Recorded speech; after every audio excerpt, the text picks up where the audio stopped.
In tonight's special segment, somebody got away with murder. 6 years ago, a suburban honor student was found strangled in a Cook County forest preserve. The killing horrified North suburban residents. It's still one of the area's most frustrating unsolved crimes.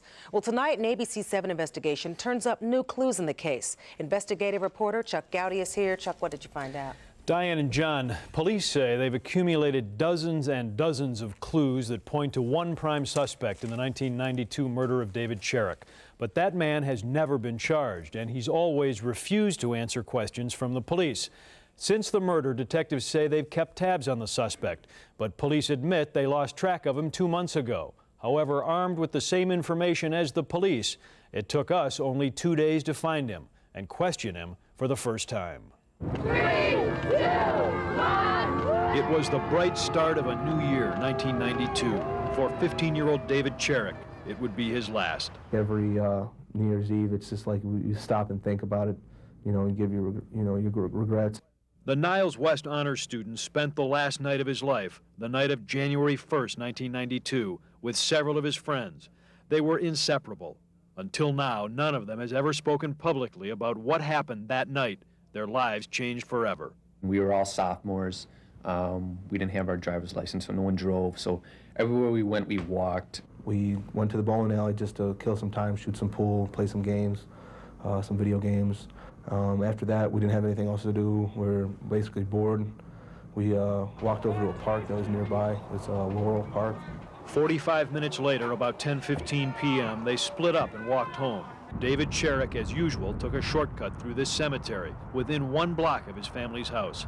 He never made it home. I got woken up around 6 o'clock, 6:30, and it was his dad knocking on the door. And I was, I heard it because my room was right by the door, and he was ringing the doorbell, and I got up and answered the door. And he was like, "Have you seen David? Have you seen David?" I'm like, "No, he went home last night." It was approximately close to 6:30 in the morning. Okay. And I was walking my dog out through the woods, and my dog was barking and barking. And the closer I got to the object, it was a young lad laying there. And he was laying face down with his head turned to the north, and his T-shirt was pulled up over his shoulders. A detective came by and said that there was a body found in the forest, and it was David. Everybody was very sad, everyone was very shocked, but I think everybody, even people that didn't know him, were angry that somebody could come into our community and hurt a 15-year-old boy. He would have turned 22 in February. What day? 25th. Esther and Alan Sherrick have felt the years crawl by. They've subsisted on pictures of their late son, absorbed artwork the teenager left behind. Family videos capture David as they remember him. But the headlines bring them back to reality. Their only son was murdered, killed with his own scarf. This shouldn't have happened. I should have my son with me. He should grow older and have children. I'll never be a grandmother. Just all the life events that occur.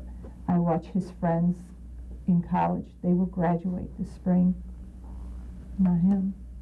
Because of where the body was found, the Cook County Forest Preserve Police have handled the investigation. And for 6 years, Forest Preserve Police say they've considered this man, Robert Saratella, as their prime suspect, although authorities say they've never had enough physical evidence to charge him. There's an overwhelming amount of things, as you call them, that put us towards this individual that I cannot comment on. He will not have contact with us.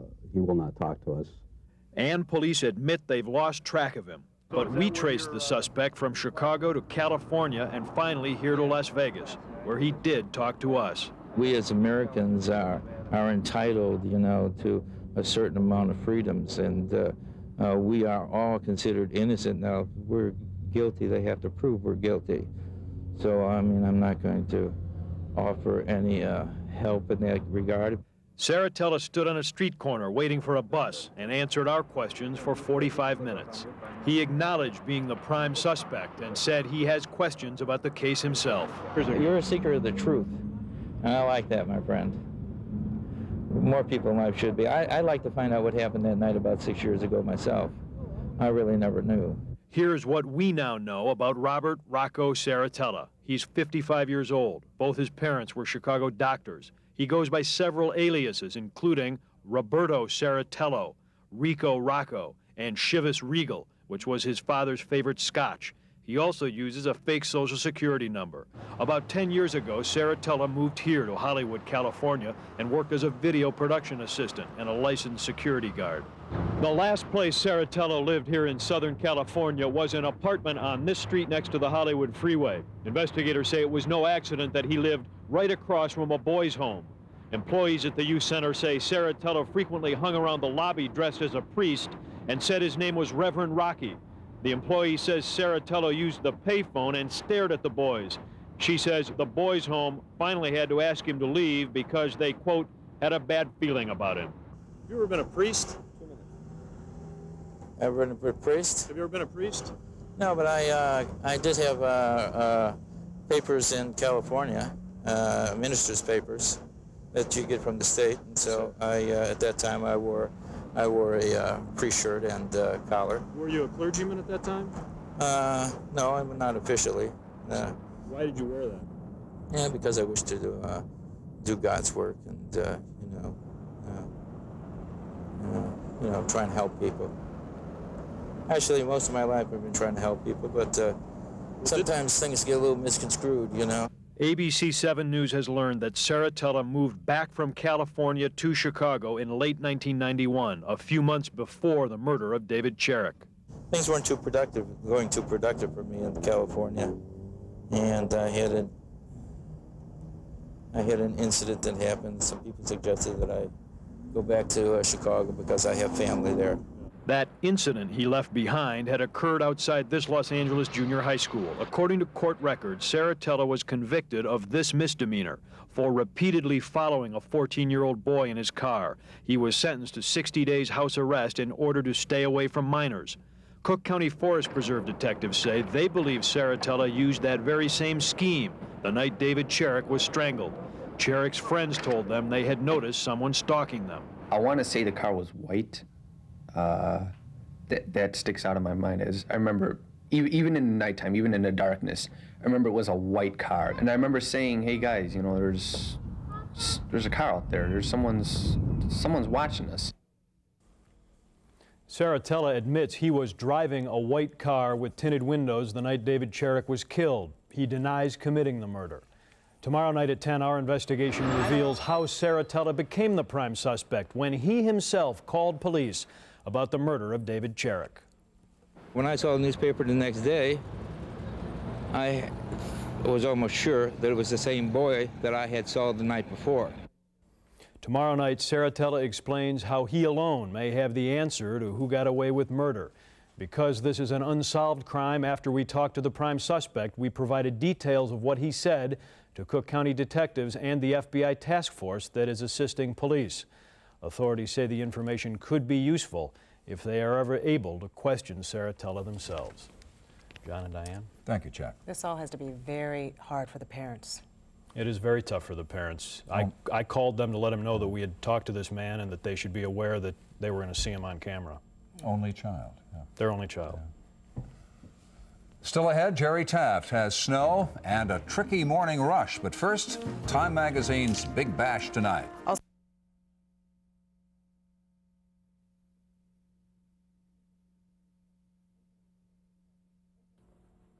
In tonight's special segment, somebody got away with murder. A murder suspect who has never told police his story talks to ABC 7. It was 6 years ago that North Suburban teenager David Cherrick was strangled. He was an honor student at Niles West. His body was dumped in a Cook County Forest Preserve. Tonight, ABC 7 investigative reporter Chuck Gowdy is here. He has the exclusive story of the prime suspect. Chuck. Diane and John, police sources tell us that a few days after the murder, they received several telephone calls from a man who gave details about where David Cherrick had been the night he was killed, some specific details that were not publicly known. The man said his name was Rico Rocco, and eventually he provided detectives with a pager number.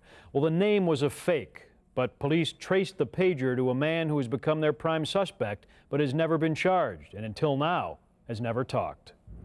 I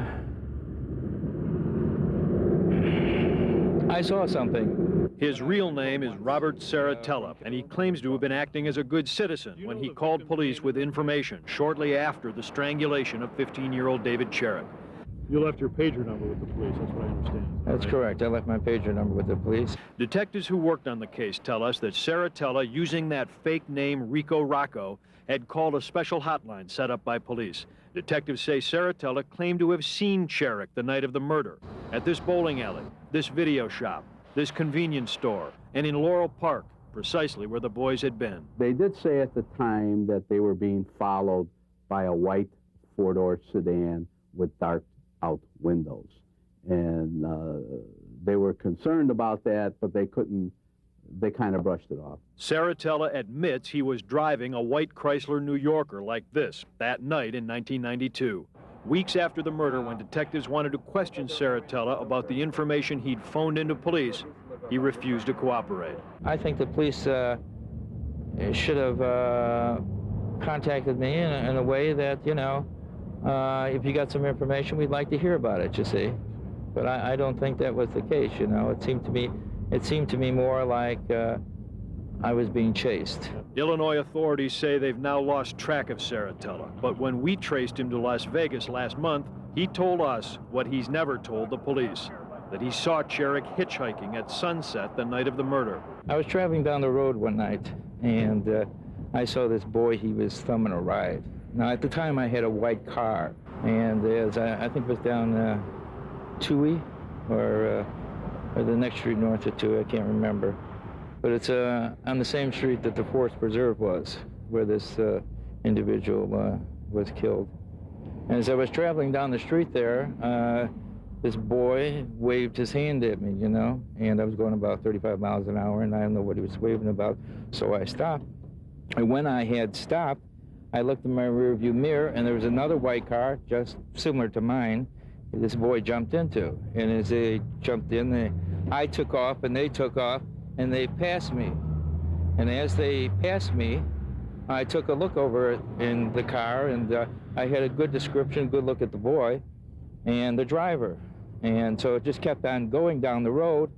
It sped up, and it turned into this park where this incident had happened that I read about in the newspaper the next day. Well, when I saw the newspaper the next day, I was almost sure that it was the same boy that I had saw the night before. Saratella claims he can recall what the driver of the Cadillac looked like and says he even noted the car license number. However, the Illinois Secretary of State says no such plate was registered to a white Cadillac at that time. Police officials say the story Saratella told us is a lie, concocted to cover up what really happened. Did you kill that boy? No, I didn't. I don't even know who did. Except I saw this fella in the car, and I saw this car pull into the Forest Preserve there. But those details don't match the geography. Consider, Saratella lived on Toohey Avenue at the time. He says Cherrick was hitchhiking on Toohey, or the next street to the north, Howard.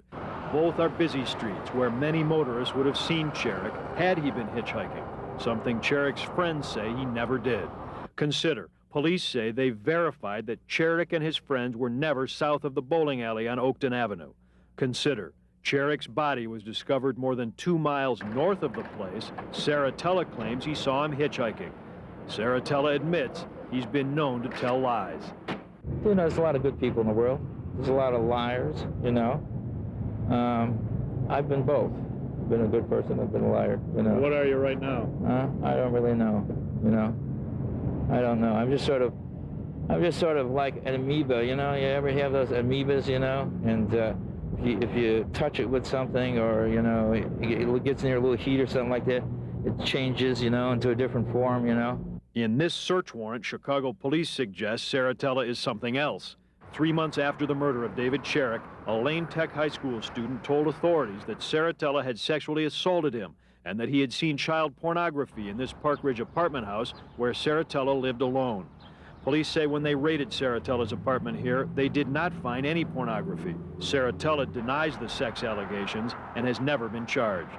Up until that point, had you had relationships with young boys? I can't answer that. You've answered everything else. Why can't you answer that question? Well, there's a certain thing of incrimination. I don't really feel like getting into that.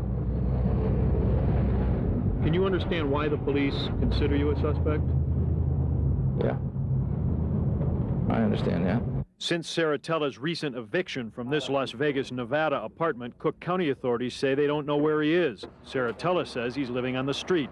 The Forest Preserve's chief criminal investigator says that because this is a 6-year-old case, he's found it difficult to obtain county funds to adequately pursue the prime suspect. There is a problem in distance when you're trying to investigate a crime that occurred in the state of Illinois and your possible offender lives in another state. It's very hard. There has been such a sharp rise in the number of child murders and so many going unsolved that the FBI has now set up a task force on child abductions and serial killings, directed from here at the FBI Training Academy in Quantico, Virginia. Members of the FBI task force admit that many local police departments are simply not capable of solving child murders. It may be a once-in-a-career investigative challenge for those investigators, and with all the pressure, not only from the investigation, but from the media, from family members, from society in whole, they can very quickly become overwhelmed. There have been 9 murders in Cook County Forest Preserve since 1992. 4 of them remain unsolved, including the David Cherrick case. Cherrick's parents are highly critical of the investigation, saying Forest Preserve police have mishandled the prime suspect. It bothers me that it's left to the Forest Preserve police. I don't think murder should be left to a small core of people like that. Tonight, Robert Rocco Saratella has a message for Alan and Esther Cherrick. Well, I didn't do it, you know. As I said, I really don't know for sure who killed your son. I think I might have the answer, but I'm not sure, you know. And all else I could say is, I guess if you could just, you know, forgive whoever did it, which I know is a very hard thing to do. I mean, daily in life, I'm trying to forgive people for things they do against me. You know, if you can sort of forgive them and, you know, but seek justice, you know. Alan Cherrick tonight says he has just one thing to say to whomever killed his son. What's to keep me from tearing your head off and dismembering you and scattering the pieces of the 4 winds and whatever the hell else I can think of that would... But even that doesn't bring consolation. After we interviewed Robert Saratella, we contacted Forest Preserve Police and the FBI task force that is assisting them on the case. The ABC7 investigative unit provided both agencies with the details of what Saratella told us, including his description of the Cadillac driver whom he claims picked up David Cherrick and drove him into the Forest Preserve. Investigators tonight tell us it's significant that Saratella is now on the record with his version of events the night of the murder. What happens next is in police hands. It's also important to remember that he has the right to remain silent. Can the parents put pressure on anyone here to at least get something going? Well, the police, even if they are pressured into getting something going, still have to face a man who doesn't want to talk to them, and he has the right not to talk to them. But they're undoubtedly more motivated now than they were before your story. Well, they may be. Yeah, let's hope so. Well, still ahead.